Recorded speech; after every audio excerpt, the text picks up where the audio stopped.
Okay. So a little bit of recap of on last week. So we have learned Coulomb's law. So the law actually relate the product of two charges, which is directly proportional to the directly proportional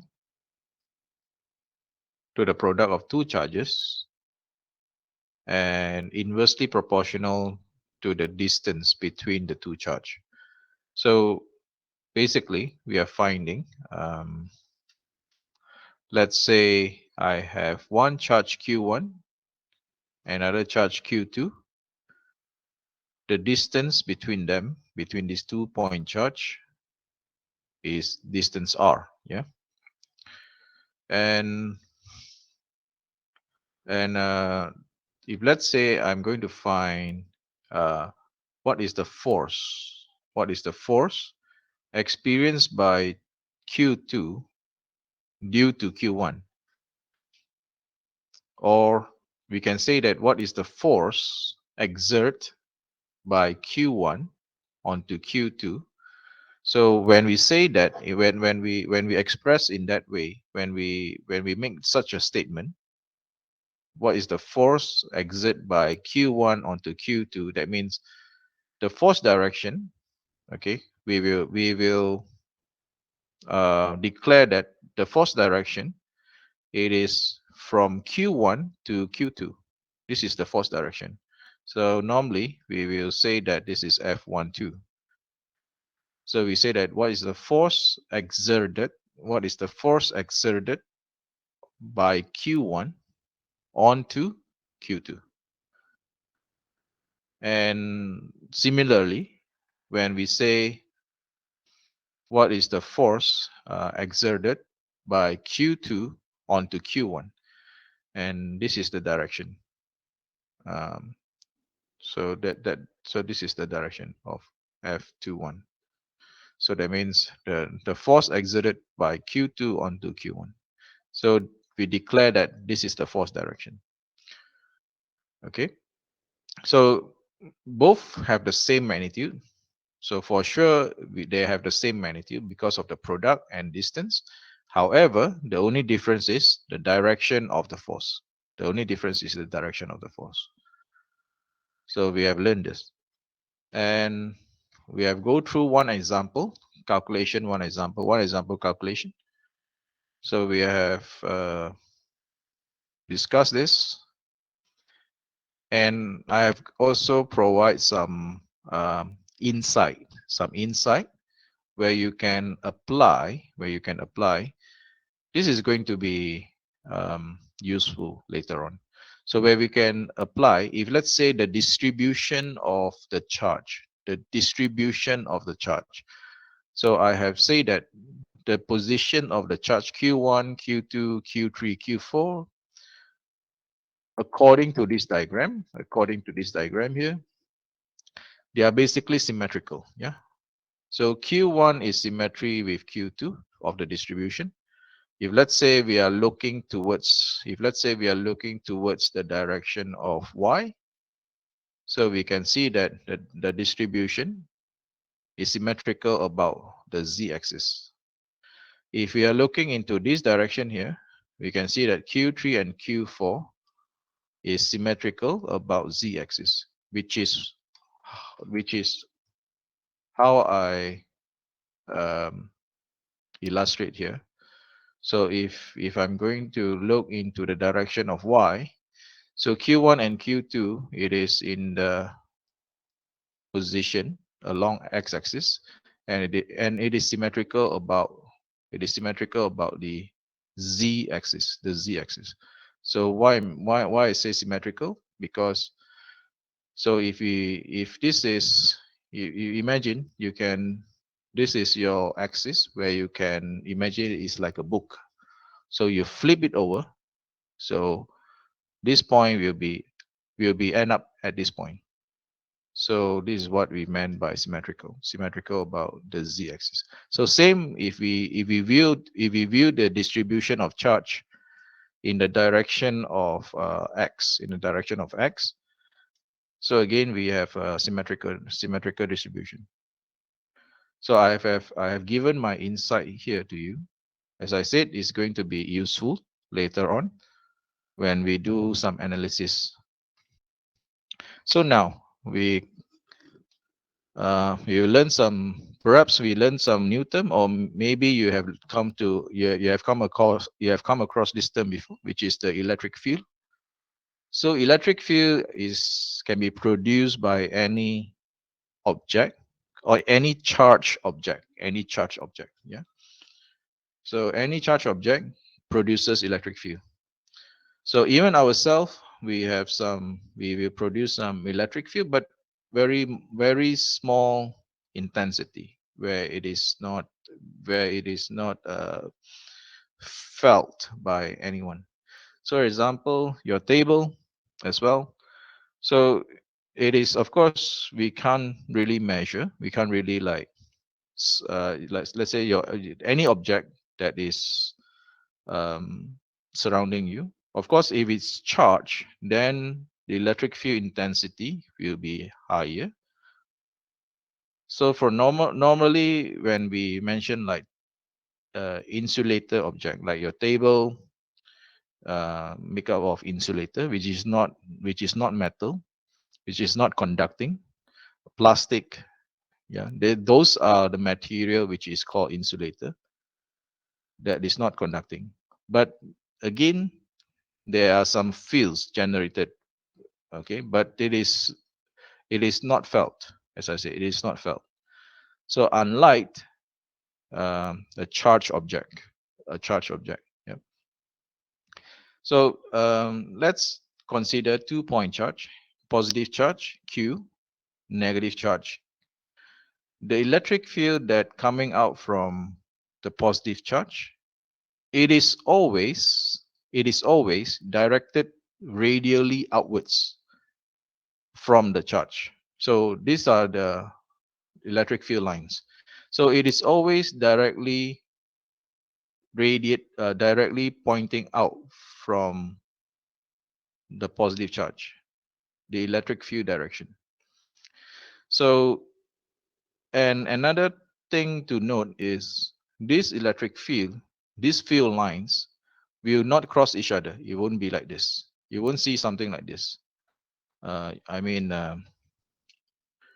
it won't be something like this. Okay, there won't be any crossing of electric field in this way that is coming out from the charge. So all the field lines, of course, are in a direction of in a radial direction. And this representation here, it is 2-dimension. So imagine you have a sphere, you have a sphere in space, right? So all the field lines are coming out from this sphere here. And for negative charge, the electric field is directly into the negative charge. That is the direction of the electric field. So which is also pointing radially into the negative charge. So that is a difference. So for positive, the electric field is direct radially outwards from the positive charge, while for the negative charge, the electric field is directly into the charge in this direction here. So no electric field lines cross each other. So please take note on this. So the definition of electric field, come from Coulomb's law. So Coulomb's law relate, basically what Coulomb's law relate is relate the force experienced by the charge when it is surrounded or in the vicinity of another charge, right? When the charge itself is surrounded by charges or in some vicinity of charge nearby. Okay, so there's a force experienced by the charge. So So let's say if, imagine, let's say, so I will draw this just to illustrate. So this charge here, supposingly you have a charge at this point, Q, big Q, yeah. So you supposingly you have a charge at this point, and as I said, Coulomb's law try to relate the force experienced by either the Q, small q, or large Q. So we have a law for that. So we have a formula for that to calculate. So based on this, that means if you are there, if the charge is there, if let's say the charge Q is at this point, there is a force experienced by this by this charge Q, capital Q here. So that means there's something there, right? Coming out from Q. So that means there's some kind of intensity, right? So imagine that this intensity like a wave, right? Like a like an ocean wave. So you can see the wave is ocean, but if you don't stand there, you won't feel the wave, right?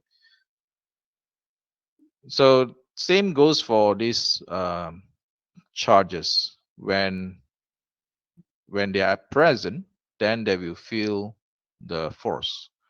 If they are not there, so here we will define that the electric field is just the force divided by the charge Q.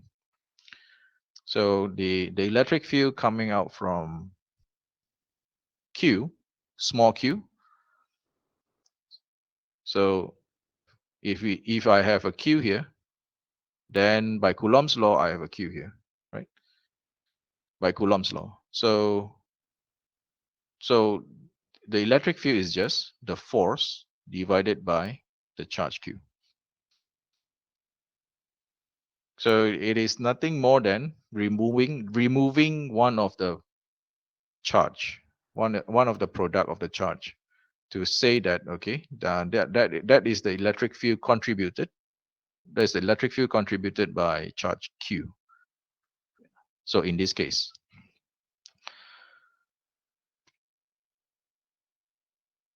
okay, now, so if we have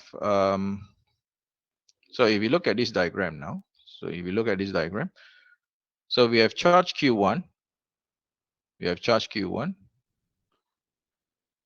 we have charge Q1, we have charge Q2, okay, and this is a point P, okay. So we want to find what is the electric field contribution at this point P, by Q1 and Q2. So easily, I mean, following this notation given, so E1 and E2, which represent the electric field contributed by Q1, and E2, it is the electric field contributed by Q2. It is given by Q2 divided by 4 pi divided by r squared, right? But we have the direction here. So if you remember how we perform the Coulomb's law calculation, so so this is the direction of the electric field. So this part here, so this part here represent the direction of the electric field. Okay, so since this is a vector, so we can add the vector at this point P. And so here we have two charge, okay, E1 and Q1 and Q2. However, if there are many other charges at different location, so we have many other charges at different location, we can generalize it. We can generalize it as a summation of all these electric field point at point P.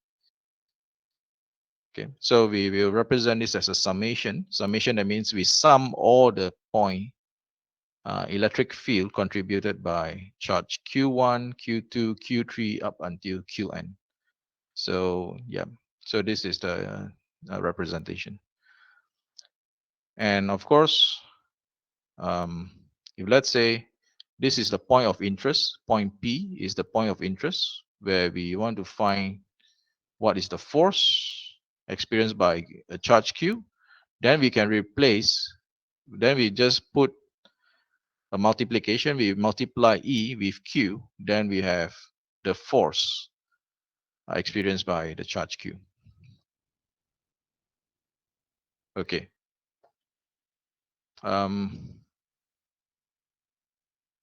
So far so good. Just want to check with you.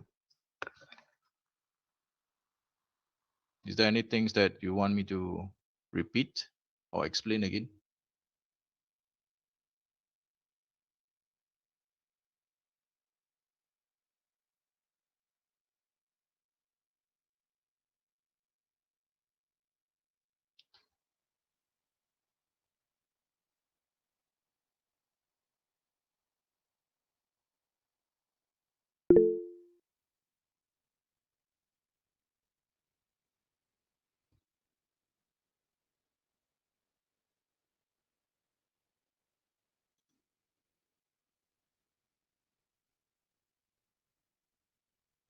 Okay. All right. Maybe if we go through some exercises, then it will.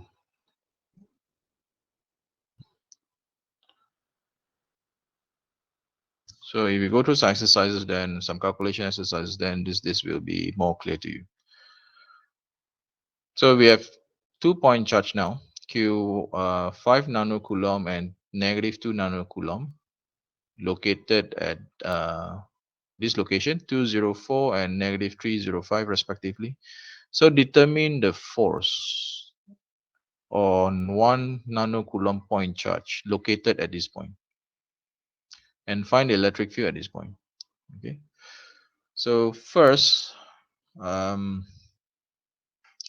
we can find the force experienced by, let's say, so we assume that this 1 nanocoulomb is located at this point. So we first determine the force experienced by 1 nanocoulomb due to the 5 nanocoulomb effect, and also the -2 nanocoulomb. So find the forces experienced by 1 nanocoulomb due to 5 nanocoulomb and -2 nanocoulomb at these two locations. Okay.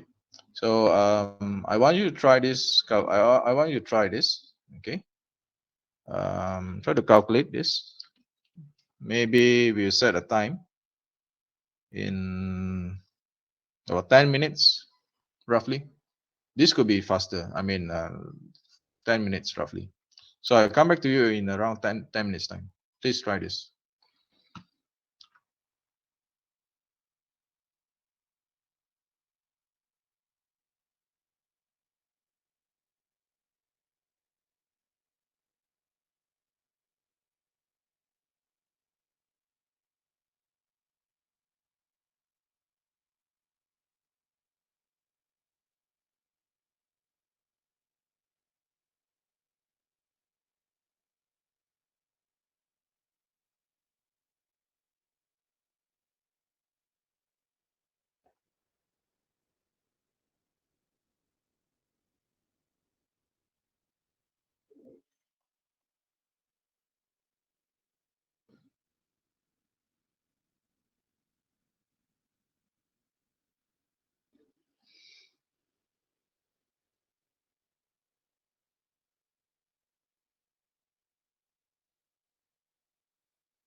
Okay, so we can treat this point as Q1 for 5 nanocoulomb as Q1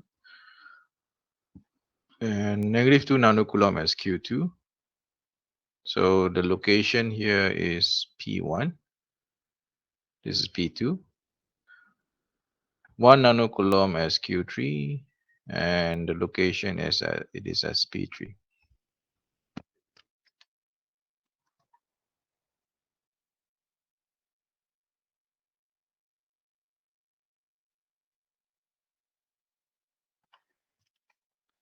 So first we find the direction of the force from Q1 to Q3. So R13,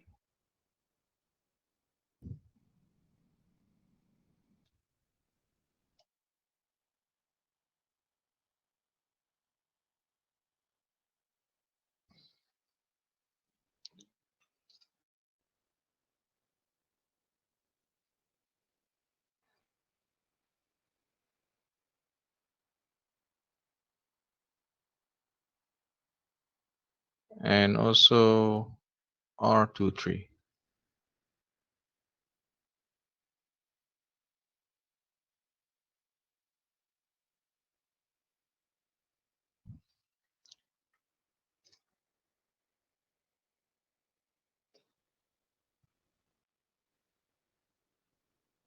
So it will be 4, -3, and 2. And the magnitude of this,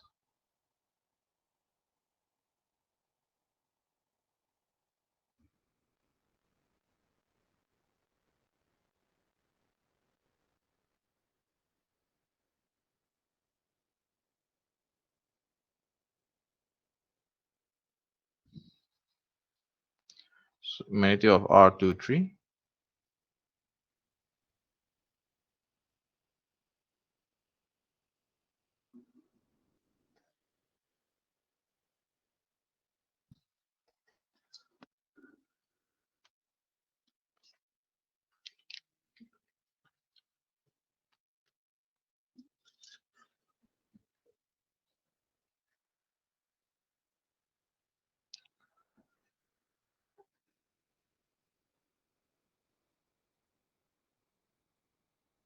Okay, now, so we can calculate what is the force. So from 5 nanocoulomb to 1 nanocoulomb.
Okay, so we will add, so the net force then,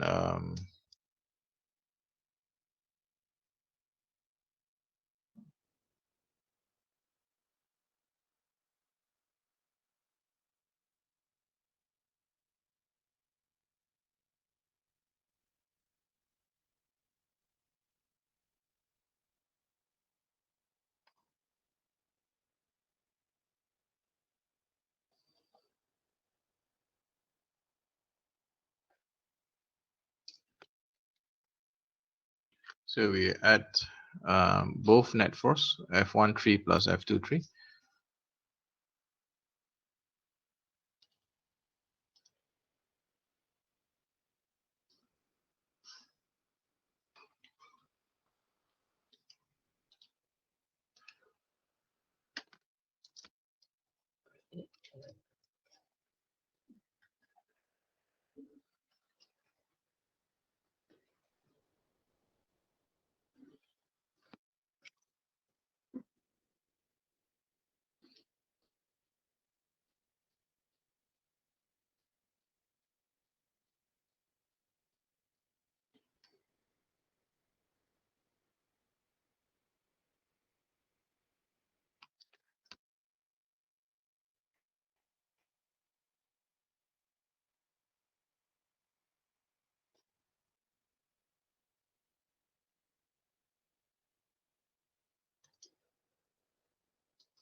Okay, so this is the force,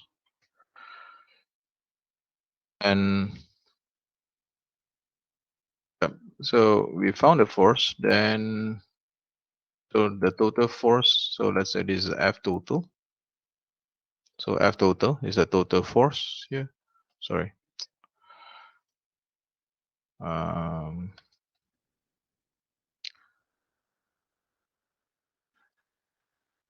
this is equals to the F total. All right.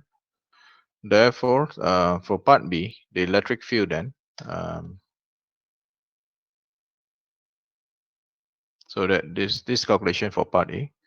So therefore, the electric field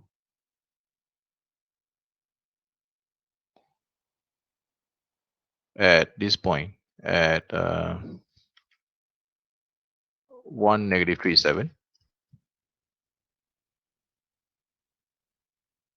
is just uh, the total force at this point at 1 negative 37 divided by 1 nanocoulomb divided by 1 nanocoulomb Q3 divided by Q3. So because Q3 is nano, and if you observe, all the powers are in terms of -9. So I can straight away write this as negative 1.004 x cap plus, sorry, minus 1.284 y cap and 1.4 z cap. Okay, so yeah, so that's the answer for both.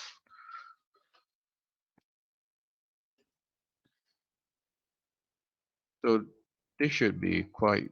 I think this should be quite straightforward. The solution, the calculation should be straight. Quite straightforward for exercise 1. So before I move to the last exercise, is there anything that you would like to clarify regarding the solution or the concept?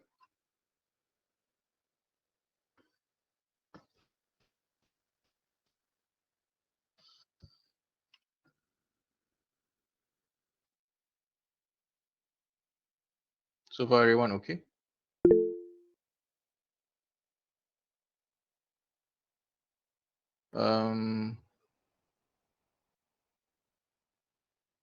Why is it F23?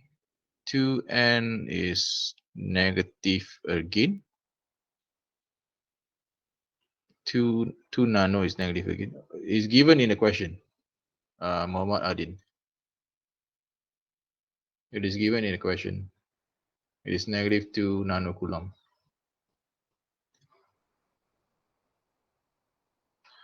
X should be negative 10.03x times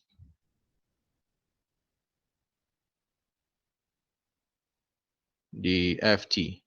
Let me check again. Did I do anything? Yeah, this is correct, right? 1.004 times 10 to the power negative 9. This should be correct, right?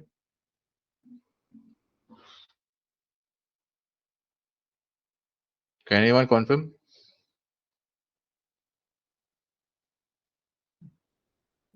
What about the rest? Is it the same?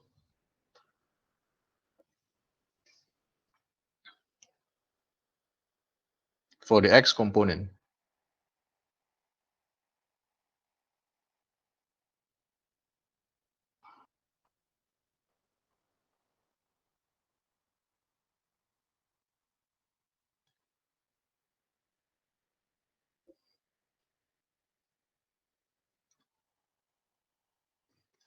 Okay.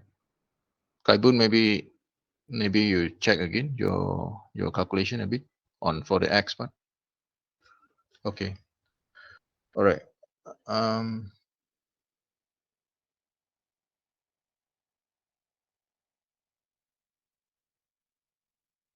Okay, let's move on to the next exercise now.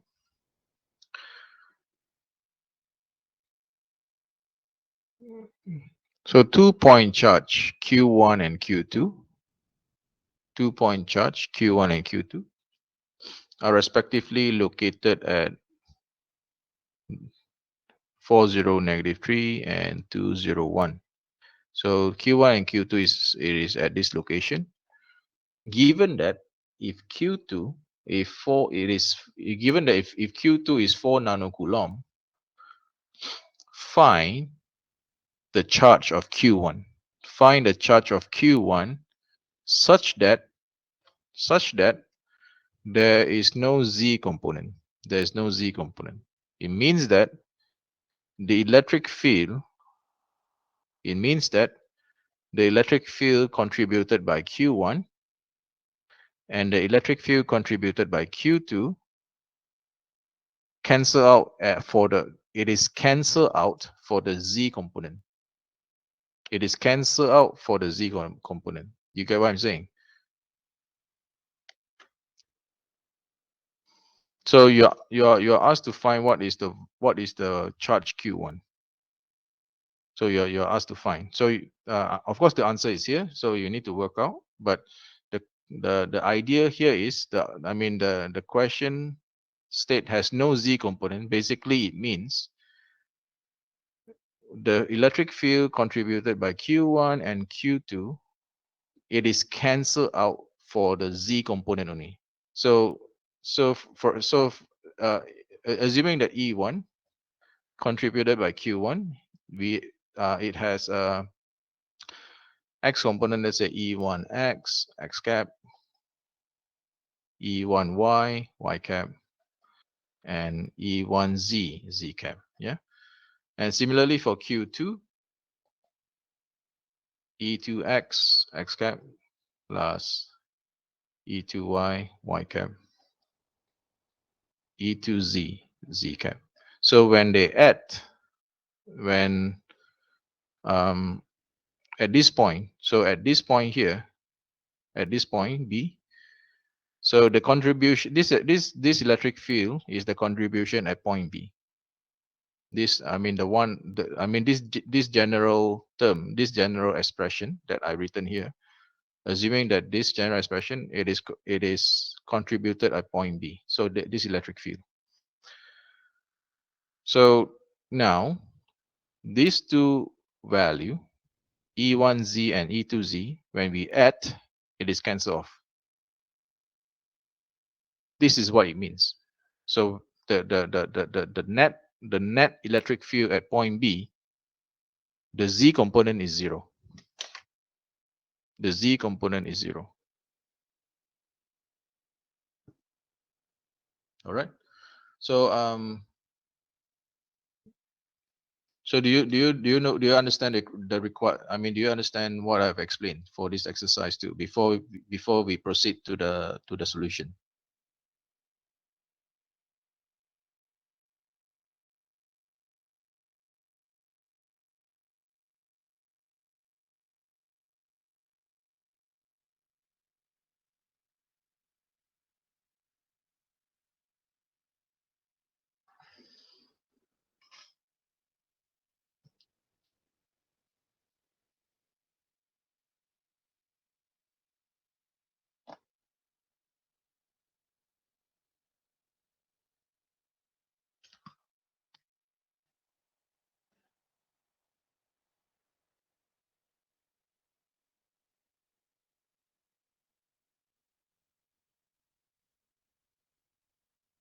You get my explanation, everyone?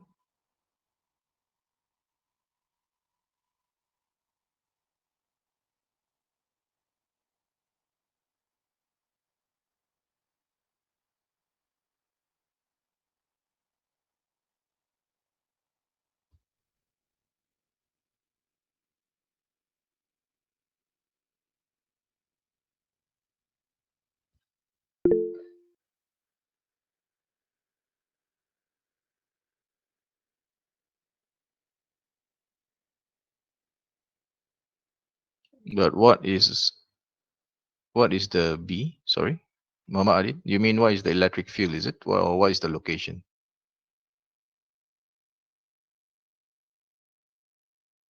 So what is B? B is the location here. Is the given location. So these 2 points, Q1 and Q2, it is at this location and this location. Q1 and Q2, it is located at this point and at this point. So this is the point of interest where we need to find the charge Q1, given that the electric field contributed at this point here is 0.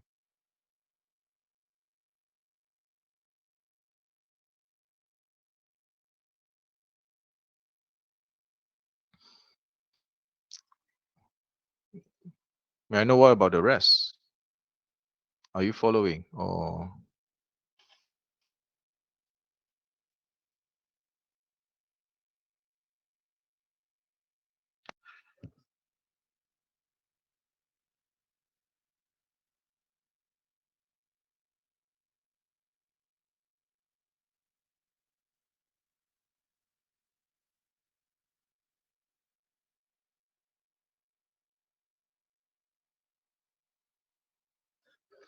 okay, so so I leave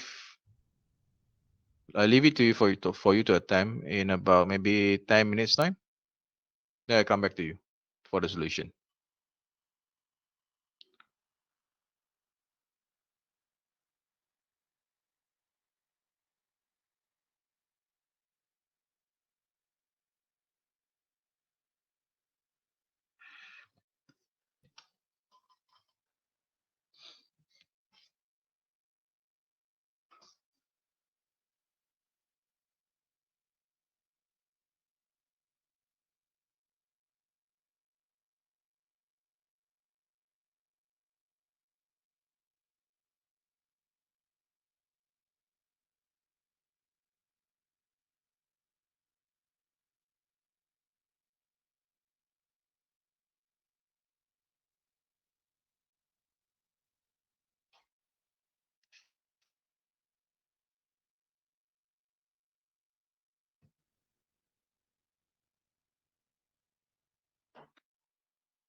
Okay, so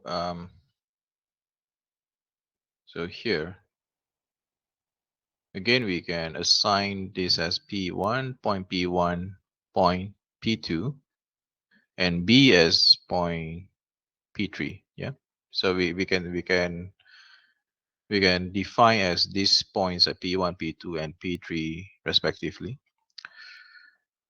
So bear in mind the electric field coming out from a point charge, I mean, contributed by a point charge, is nothing more than Coulomb's law divided by the charge itself. I mean, removing one of the product of the charge. So E1, let's say E1 is the electric field contributed by Q1. So I can write this as Q1 4 pi epsilon epsilon naught R13. Okay. Uh, the magnitude cubed and R13. Okay. And same goes for the electric field contributed by Q2.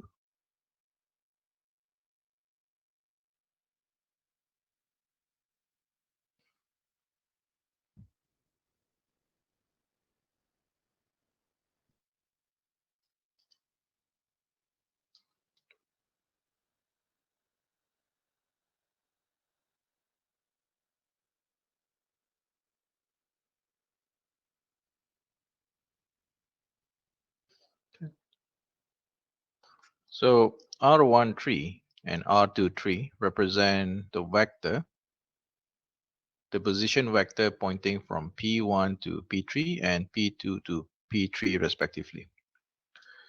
So first we find R13.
Okay.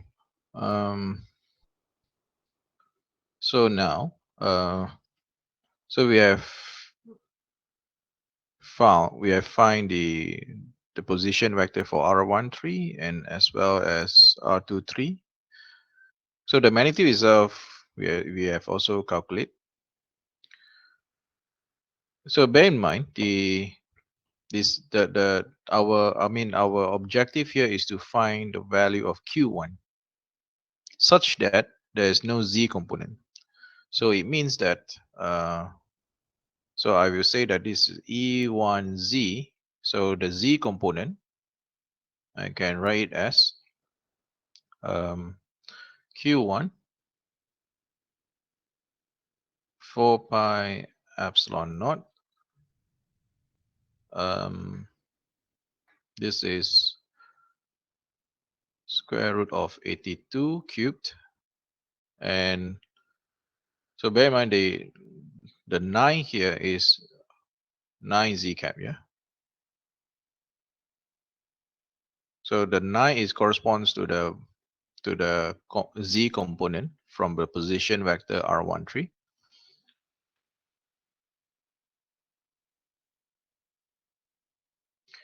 And E to Z, so Q2 times 5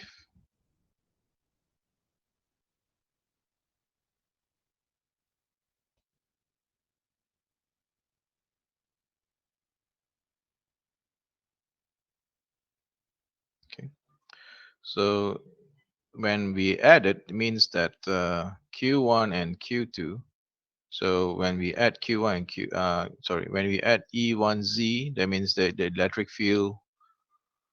um, the electric field of E1Z for the Z component cancel off. So that means E1Z plus E2Z equals to 0. So this implies Q1 square root of 82 cubed, square root of 82 cubed plus 5Q2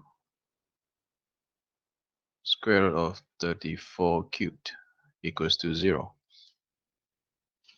So you can see that I only concentrate on the Z component. The rest of the component I don't. I mean, it is not. It is irrelevant here because the information we need is just only the charge Q1. So therefore Q1 it is then negative 5Q2 divided by 9, then multiply with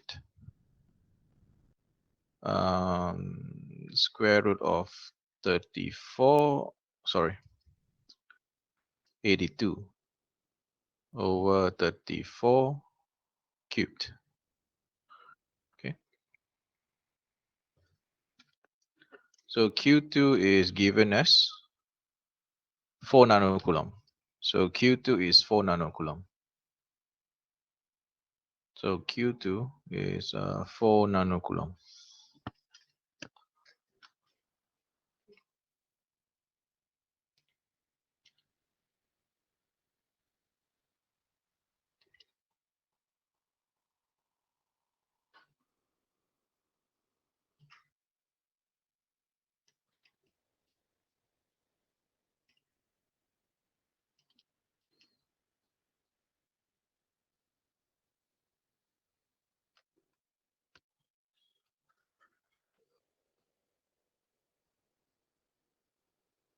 Negative 8.3232 nanocoulomb. Yep.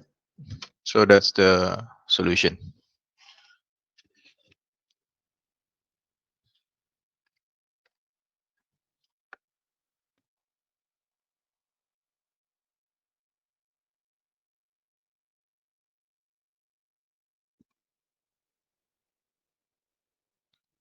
All right.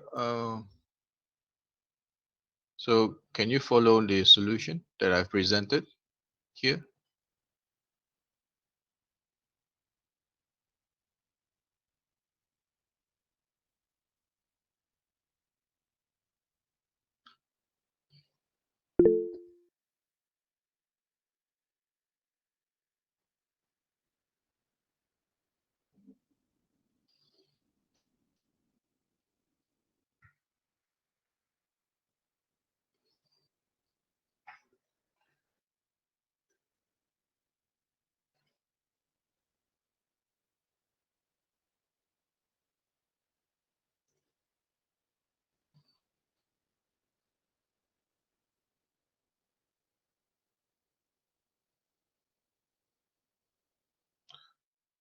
Okay.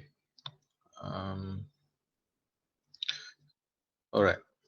So from here now, the next. So far we have sorry.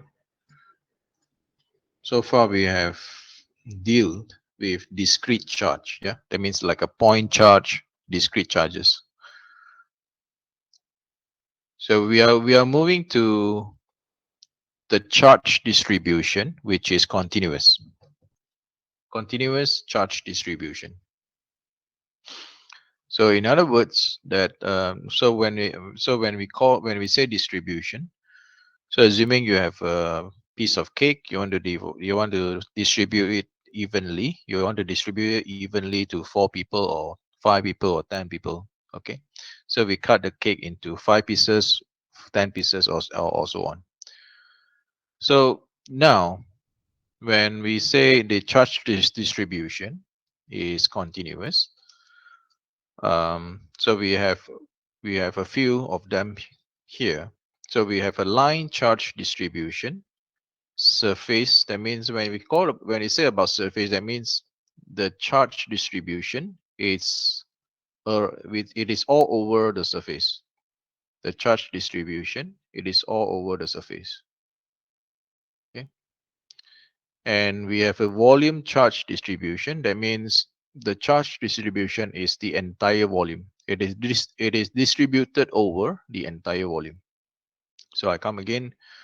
For a line distribution, the distribution over a line. Yeah, the distribution is over the line. Surface charge distribution, that means the charge is distributed uh, all over the surface. And the volume charge distribution is the entire volume of the object. Yeah. So in general, it can be any shape of surface or volume or line. But in our case, we will only deal with certain geometry. So mostly the geometry that we deal with, there is a certain symmetry.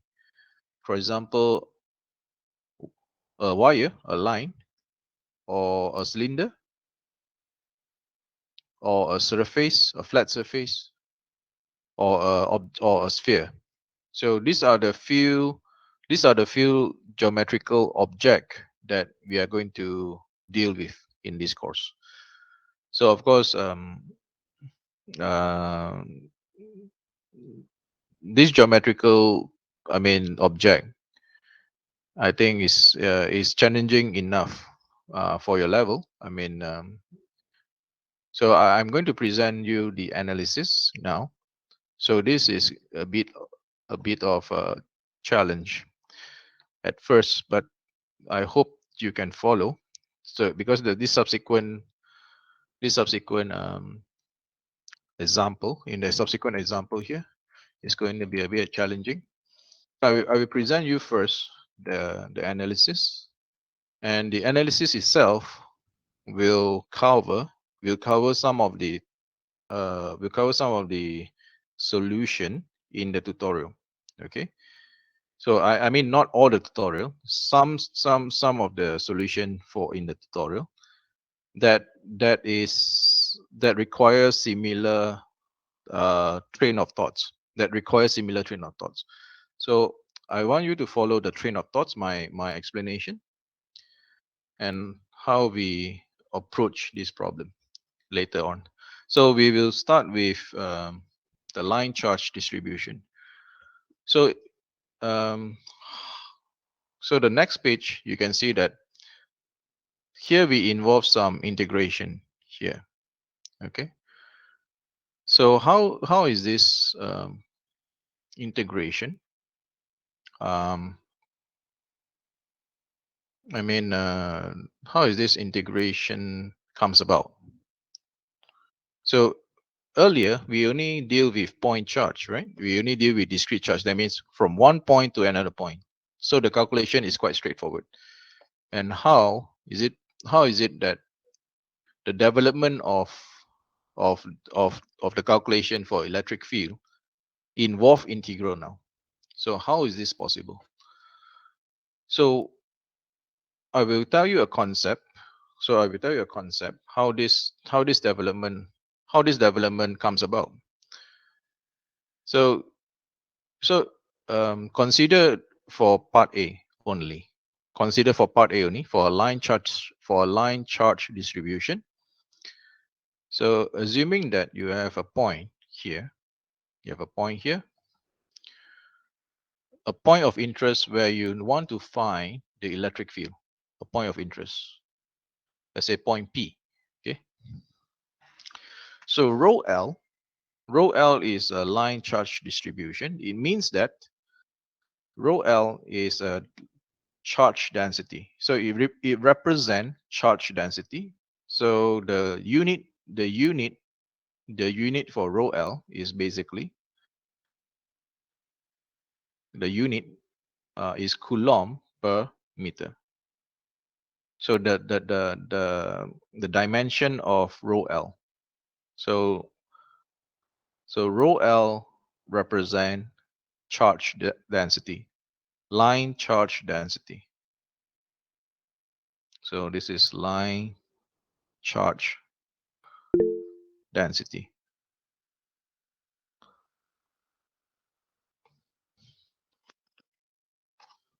Some question just now.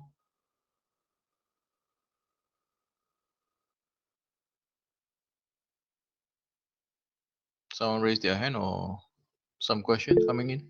Okay, it's okay. All right, then so the dimension, yeah. So the dimension is equals to Coulomb per meter. That's the dimension. So for rho s, it is the surface. So it is called a surface charge density.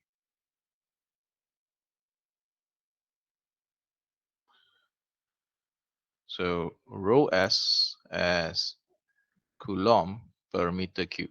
Sorry, per meter square. Okay, because the distribution is over the surface. Yeah. And this is called rho v. It is called the volume charge density. But bear in mind the symbol used, it is not always necessarily. It is not always necessary that as it is presented as rho s or rho v or rho l. It can be any. It can be any. It can be any variable being. It can be any symbol, or it can be any variable that represent the charge density. So this is Coulomb per meter square, and this is a Coulomb per meter cubed. Okay.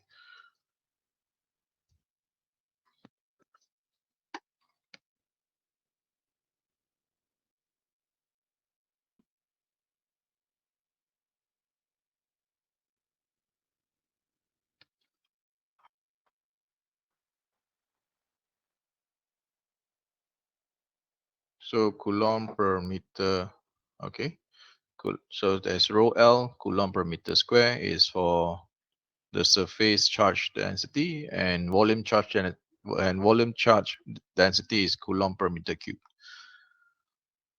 So when you come across the word density, it is always divided by something. It's always divided by something. So for example, a line, so it's always divided by the length of the line. So therefore it is Coulomb per meter.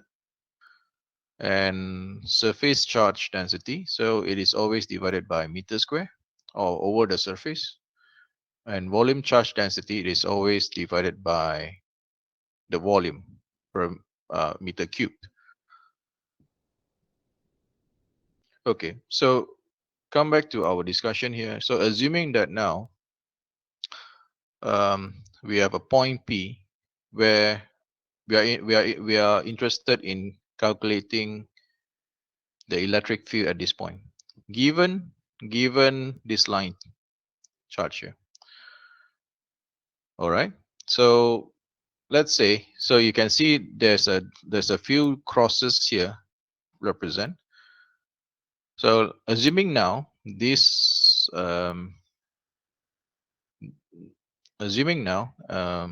this point here, each of these point, they have the same charge, yeah, each of these point.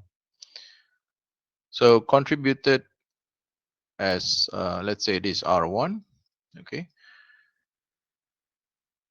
And moving on to the next point, and this one contributed to this point, the electric field. So the position, the vector position, the vector position vector is R2, and up until Rn.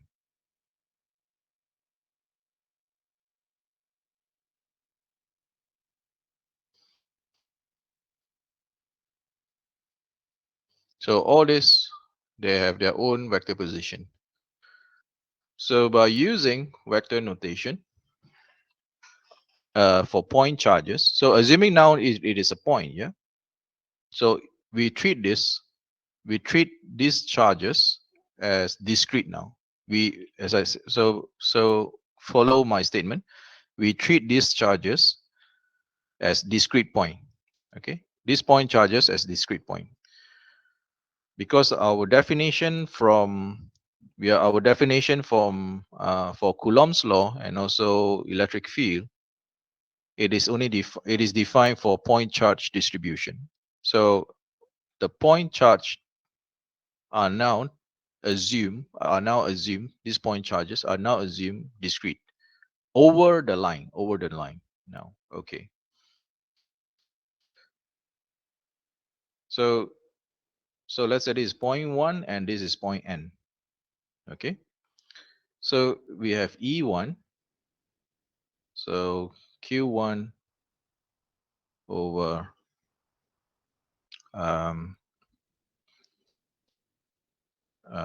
4 pi epsilon naught. So R1 vector R1 cubed R1. Yeah. So E2, same thing. So we just change the index. We just change the index. Yeah. Q2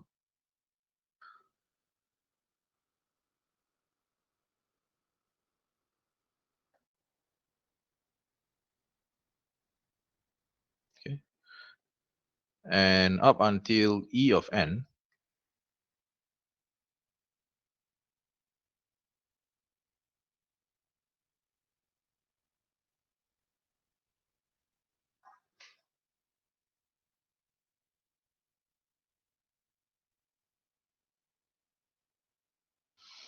So the sum, so therefore the total, E total,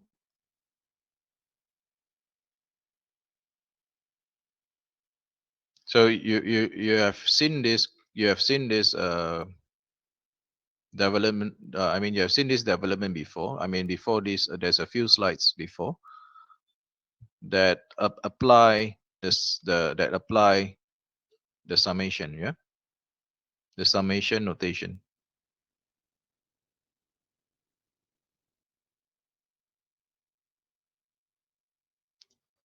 Sorry, maybe I rewrite this again. I need to save some space.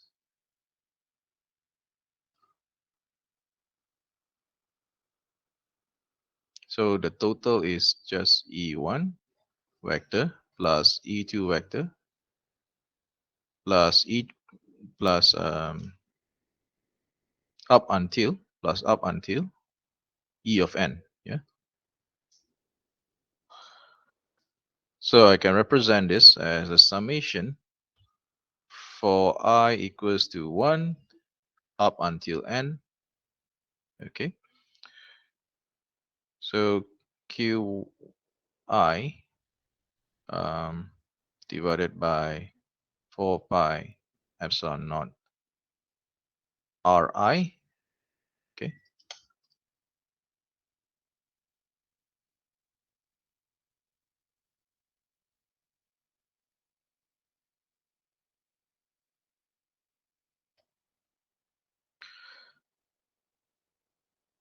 Okay. And all right. So now we will represent this. Okay. we represent this as because this is over the line. So as I said, we first, my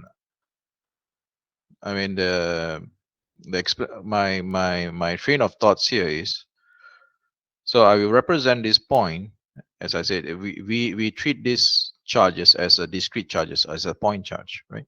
But bearing in mind that it is just a concept here of the point charge. The point charge is just a concept in our study here. So rho L, it is Coulomb per meter, right? So I will include this term, which is the line charge density rho L. So I will represent this. Rho L is constant. So we will assume that the charge distribution is uniform. It's uniform throughout the line.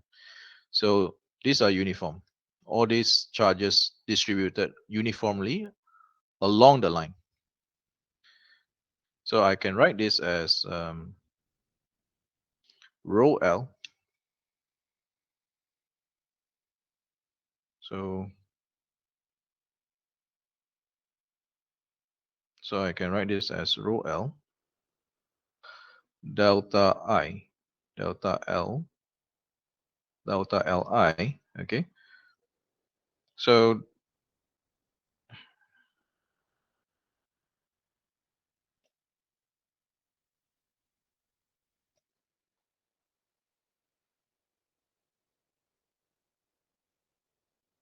you may ask, what is this delta Li here? Okay. So I will draw this line again. So let's say this is my line. So if I cut this,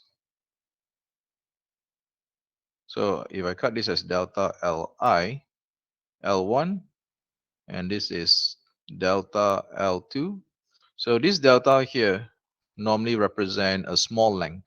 So normally we associate delta as a small length. And this is delta L3. Okay, and so on. So this small fraction of length,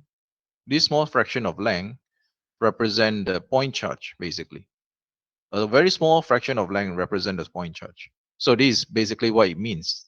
So this is basically that means, so this fraction of length represent this point charge here, and this delta L2 represent this point charge here, and Ln somewhere here, delta Ln somewhere here.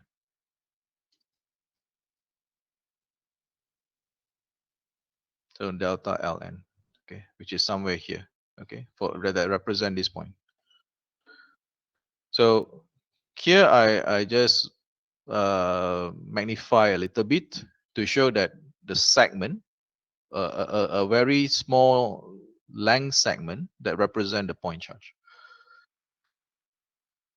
I'm trying to explain to you how the integral comes about here.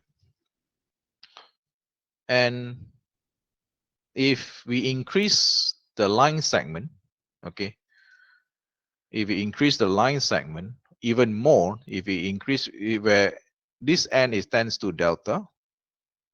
So by calculus, by application of calculus, so we can represent now the summation. Now we can replace the summation as integral because this tends to delta. This tends to infinity. If the number of segment of lines getting smaller and smaller, where delta L tends to small, so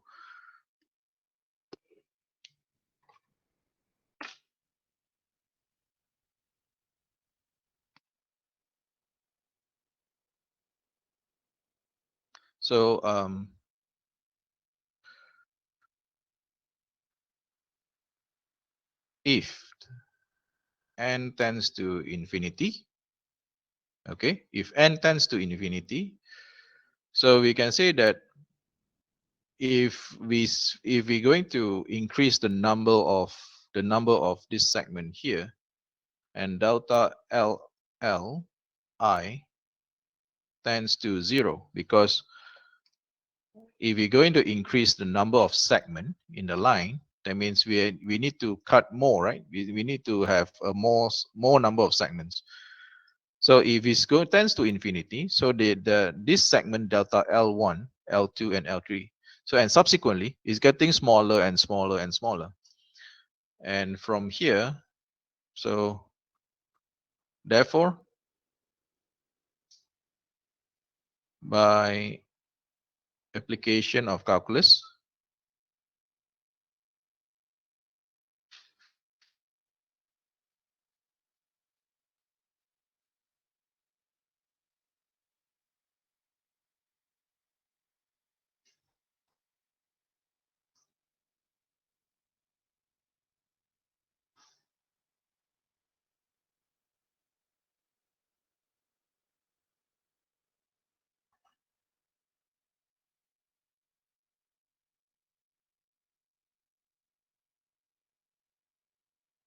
okay. So by application of calculus, this can be cast as the integral. So the integral. So it will be continuous then. So when it's getting smaller, it's getting continuous. So there and therefore we can apply the calculus notation now.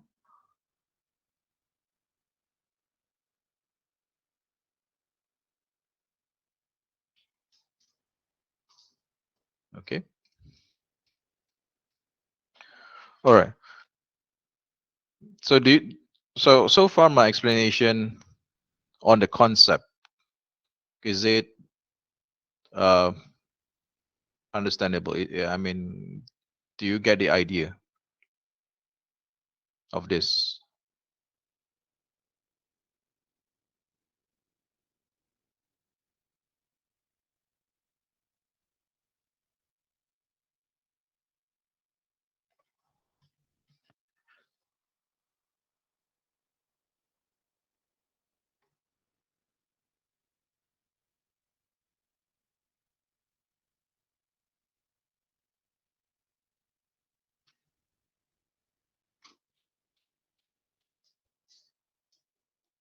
All right. Only Muhammad Adin. What about the rest? Is this I mean, is this acceptable to you? I mean,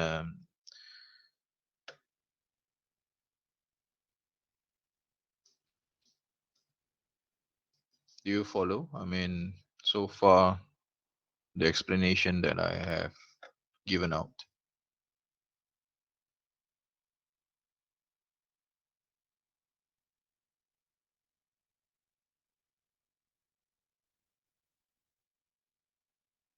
Okay.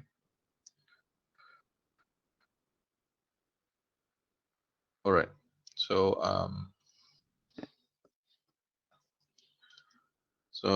okay now. So as I said, because if we just a very brief recap. So what I say is those point, the cross point here, it is assumed as a point charge. So this each of these point charge, there's a position vector R1, R2 up until R of n towards the point of interest where we want to calculate the electric field. And I have explained that actually along the line it is break down into a small segment, and this small segment here represent basically it is representing a point charge, each of these small segment. So here the total electric field, if we assume as a discrete charges, so we are going to use the summation notation, just represent E1 E1 plus E2 plus until E of n. Then I proceed saying that if n tends to infinity, so that means if n tends to infinity, so we are actually increasing more segments, right? Smaller segments. And these smaller segments will tends to 0. will tends, not zero, not towards zero, is tends to zero, and therefore using application of calculus. So we by calculus normally we said, you know, dy dx is when dx is tends to zero. So by using application of calculus, so now we can represent the summation notation. We can replace the summation notation as the integral, and delta L as dl. Delta L is dl. Okay, so this vector here, the r vector, it will be an arbitrary point that you choose. It will be an arbitrary point that you choose here. So it will be the same. It will be the same for surface charge and also volume charge. Okay. So this will be, I will go very slow for this part. Then I think our discussion will continue tomorrow for this part as well. So please try to get this concept correctly. All right. So we have a line here. Point A, we have a line charge point A to point B. So assuming that this line is rho L, yeah? This line here is rho L. Sorry, the line charge density. So assume the charge distribution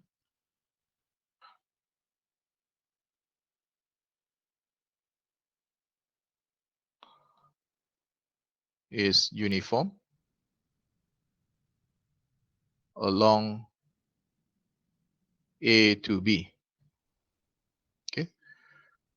So assume that the line charge density, therefore rho L is equals to the line charge density. So we will use this notation here, rho L, line charge density. Okay, now. So it is oriented from A to B. It's oriented along A to B. So I'm going to assume along this line.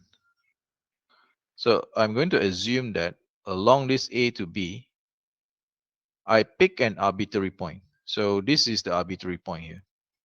So this point here is an arbitrary point.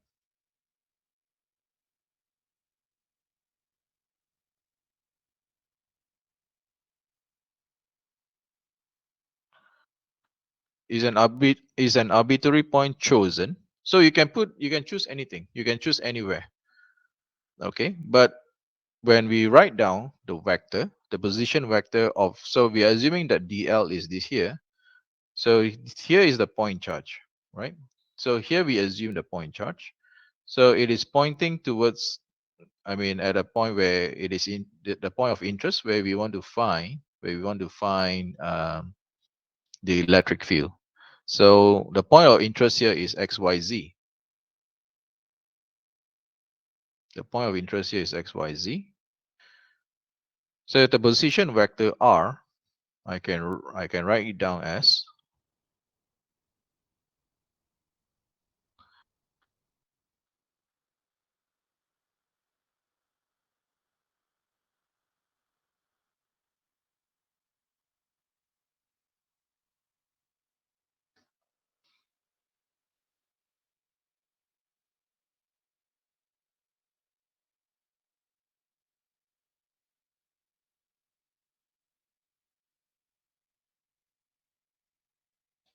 okay. So this is the position vector R. Okay. All right. There are few ways of how we approach the solution. So the first approach that I'm going to show you, I will remain this as X, Y, and Z. I will remain it. Okay. So the second approach, I'm going to convert this as cylindrical coordinates, cylindrical vector coordinates. So since we have learned the transformation from Cartesian to cylinder, so we'll do that later. But now, for now, I'm going to remain this. I'm going to remain as it is. Okay. Um. All right. So we have this, and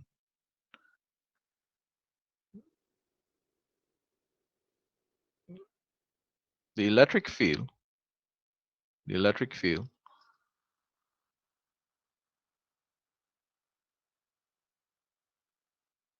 at this point here,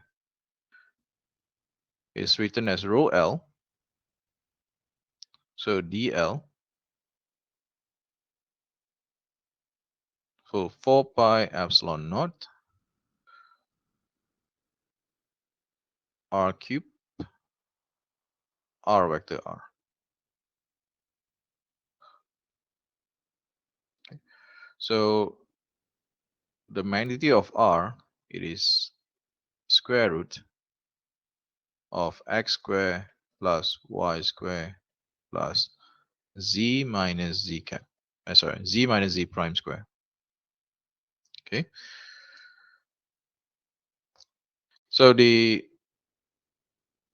as I said, so I will show you two methods. I mean, it's not a method. It's more towards how we, whether we want to present the solution in terms of Cartesian xyz coordinates, or whether we want to present the solution in terms of cylindrical coordinates. Okay. So it is not wrong whether we want to show the solution in terms of Cartesian or cylindrical. But normally, when we deal with line charge, it is normally presented in cylindrical coordinates. Normally. Okay. So as I said, I'm going to show you two of them. All right now. Um,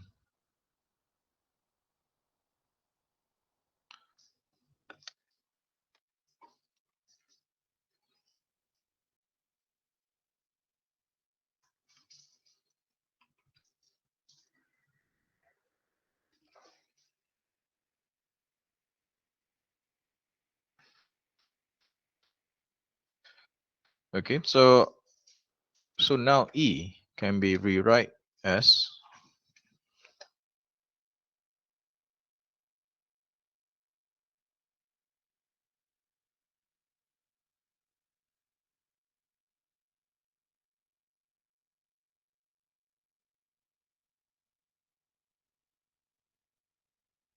so rho L is uniform, is constant. So I can take out the constant term out. Rho L 4 pi epsilon naught. So these are all constant value. So the line charge density, so we are assuming it is uniform. So the line charge density is going to be a constant value. Of course, there are some cases where the distribution of the line also depends on position, but that we will deal with in the tutorial. So I think there's some tutorial question which is, I think, which is non-uniform. Okay. So but the concept of solving this, it is the same. The concept. So um okay now. So this is x cap.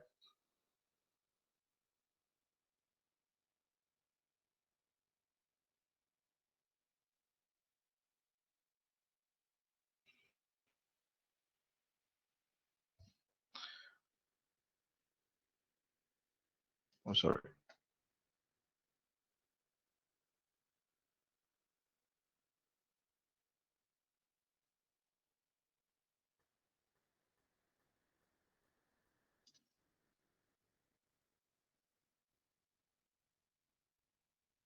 dz prime. Yeah. So the reason why I replace So going back to the earlier, it's supposed to be DL, yep, but the orientation is along, it is along the z-axis, yeah, and the variable point, it is assigned, it is assigned as z prime. So that means when I write the integral, when I write the integral term, so we have to identify which one that we are integrating. So we are integrating with respect to z prime. Yeah. So here I have three integrals. I have three integrals. So I will write it down one by one for you to see.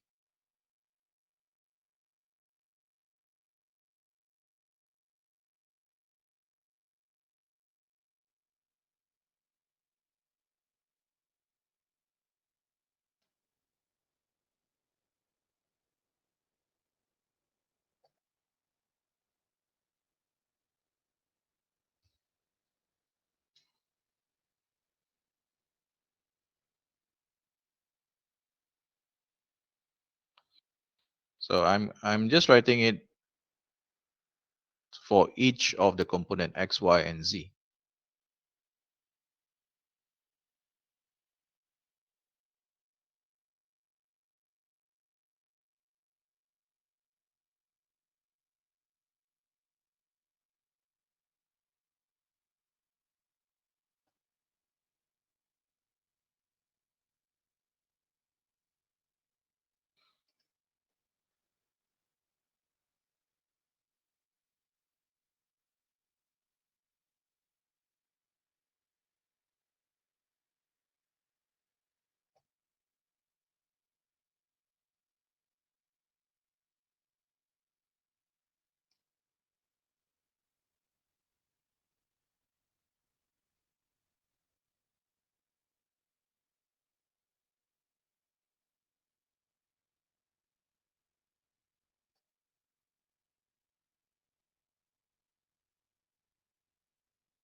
So I'm just separating them into three components. So I have separate them.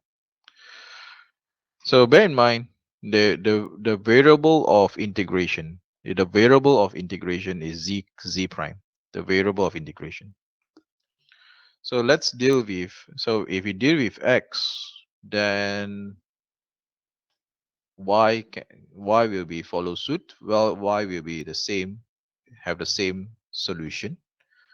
Okay, you have the same solution, and of course z cap for the z component. Here we can see that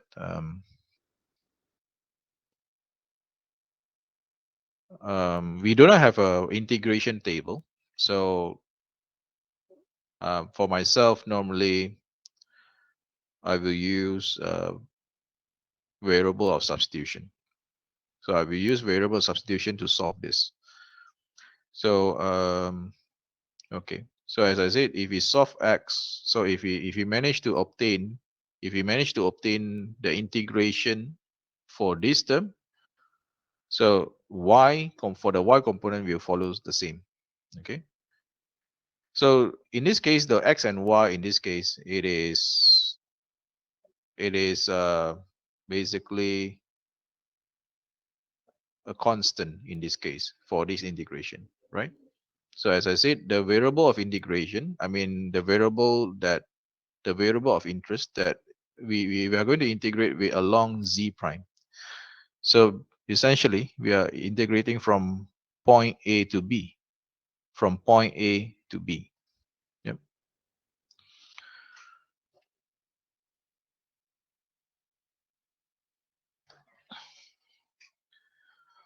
Okay.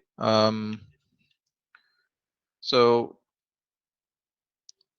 I will go with z cap first. I will go with the. I mean, I want everyone to try this.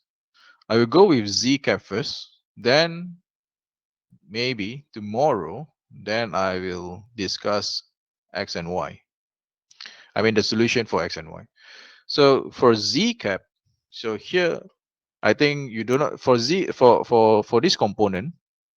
For this component here, the integration do not require any substitution. So as I said, if you're able to see the form, if you're able to see the form, it is directly um, integratable. So all right.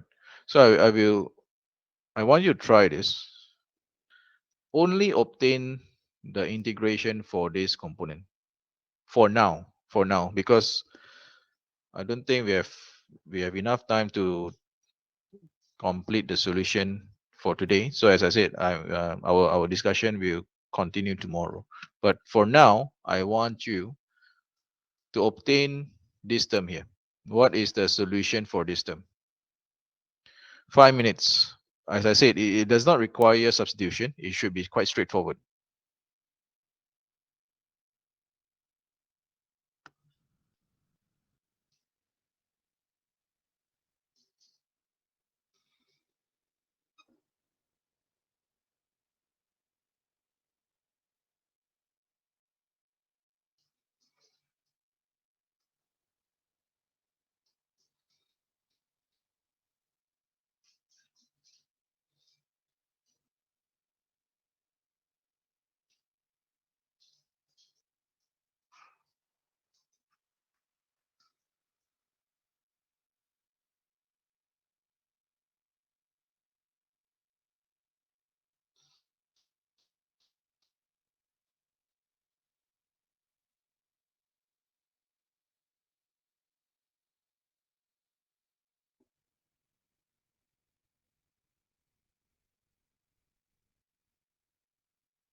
Okay. So I want you to look at once if you couldn't get this. So I want you to look at a simple form. Say a square root of x squared plus a squared, for example. Okay. If I differentiate this, this is going to be half, right? x squared plus a squared negative half, negative to the power of half because this is square root. So integrate, differentiate inside, it's going to be 2x, right? So this is going to be x over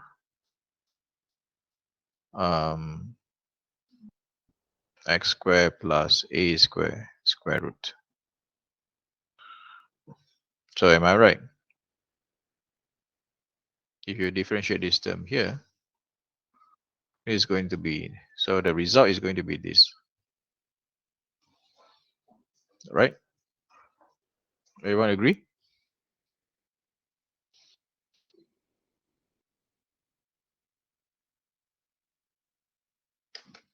Yes or no?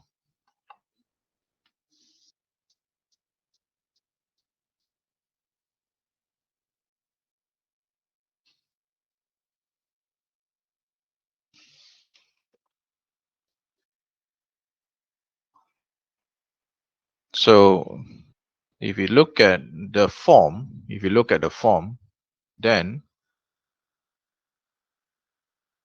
the solution for this is, we can rewrite this as square root of negative square root of x squared plus y squared z minus z prime square.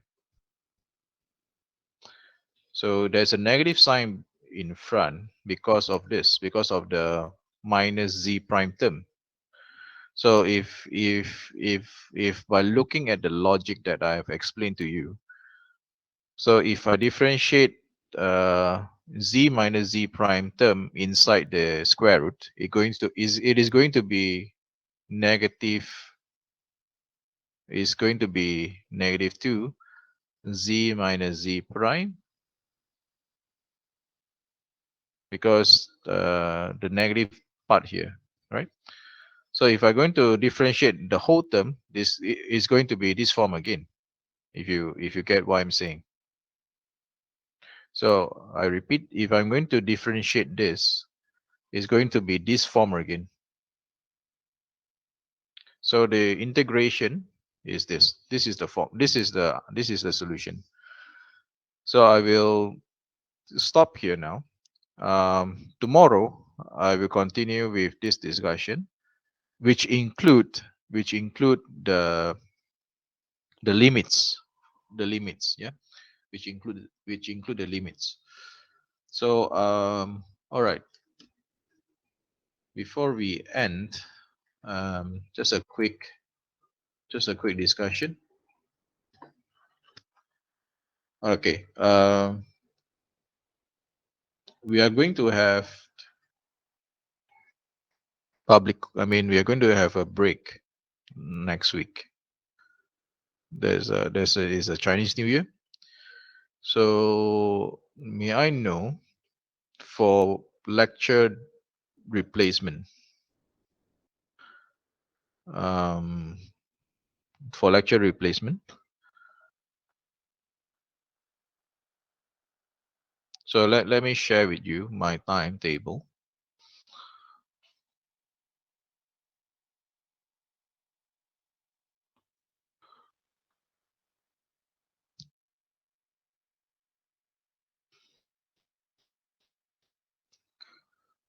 Okay. All right. So this is the even week. So odd week will be here.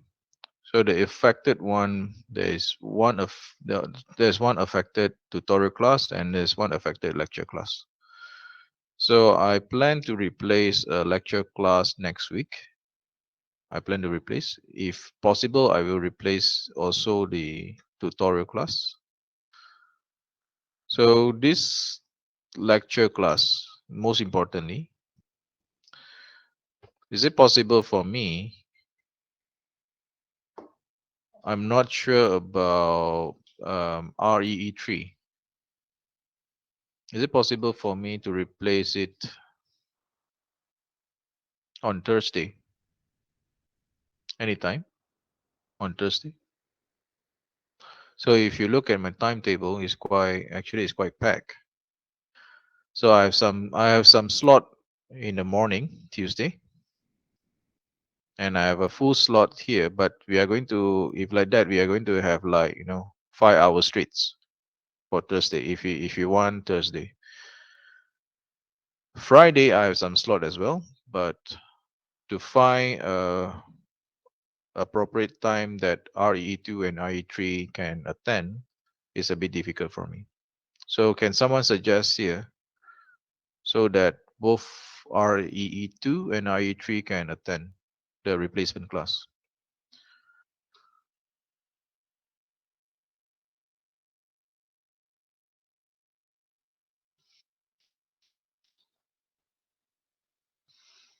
Tuesday 9 to 11. So what about others? 9 to 11.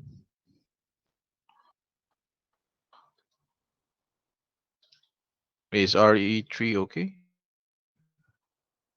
9 to 11 replacement.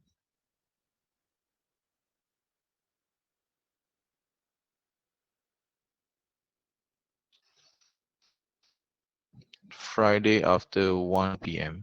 Friday after 1 p.m. week 4. So I have two suggestions from IE2. Tuesday 9 to 11 and Friday after 1 p.m. Any week. Friday after 1 p.m. any week. So what about REE3? Does it clashes with this? With the suggested time?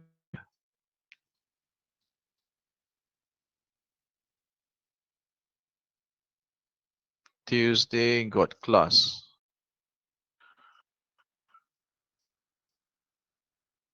Friday cannot. RE3 Friday cannot. Monday 3 to 5.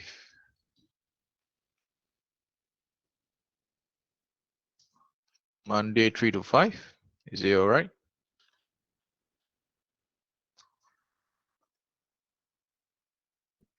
Wei Hong and Yang Xuan. Is it okay? And also Liu Hao Jing.